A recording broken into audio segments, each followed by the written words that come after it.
Hi friends, আমরা চলে এসেছি বুদ্ধগয়া। দেখুন এখানে কত বড় এক বুদ্ধ মূর্তি।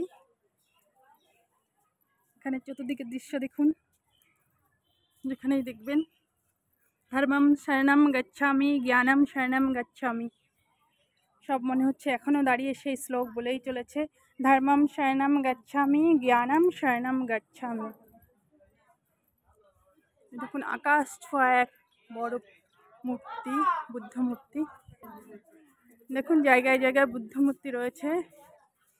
সব যেন চিৎকার করে বলছে ধর্মম শরণম গচ্ছামি, জ্ঞানম শরণম গচ্ছামি। দূর দূর থেকে এখানে লোক এসছে সব বুদ্ধদেবকে দেখার জন্য, বুদ্ধ মন্দির দেখার জন্য। এখানে একটি বুদ্ধ মূর্তি রয়েছে, এখানে নাম শুদ্ধ দেওয়া রয়েছে মহাকাশাপ্পা।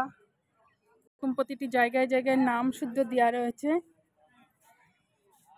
দেখে নিন ভালো মতো। প্রচণ্ড রোদ, এখানে ভালো মতো দাঁড়ানো যাচ্ছে না, তবু আমি ভিডিও করে যাচ্ছি আপনাদের জন্য, যাতে আপনাদের দেখাতে পারি ভালো করে। এই দেখুন মেন বুদ্ধ মূর্তিটি, পাথরের তৈরি একদম। কত সুন্দরই না লাগছে দেখতে। এখানে কিসের এক ঘোড়া রাখা আছে জানি না, সেই হয়তো সেই আদিকালেরই ঘোড়া মানে দেখুন এখানে ঘোড়া রাখা হয়েছে। এখানে বুদ্ধদেবের কিছু এখানে সেই সময়কার লিপিত এখানে খণ্ডিত মানে লিপিত করা রয়েছে। কি আমি তো বুঝতে পারি না, জানি না কি লিপিত করা রয়েছে। দেখুন এখানে এখানে মানে মাথা খুঁটলে পরে মনোকামনা পূরণ হয়, সেটাই জানি।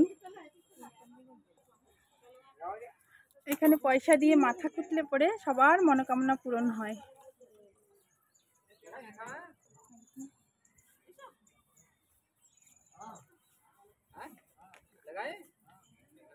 প্রচন্ড রোদ, সূর্যিটা একদম, সূর্যি মামা একদম বুদ্ধদেবের পেছনেই আছে। রোদে আমরা দাঁড়াতে পারছি না। বহু শরণার্থীরা এখানে এসে দেখছেন সব বুদ্ধদেবের মন্দিরে। দেখুন চারিধারে এত শান্তির পরিবেশ। দূর দূর থেকে কোথা থেকে লোক এসে এখানে দেখছে। দেখুন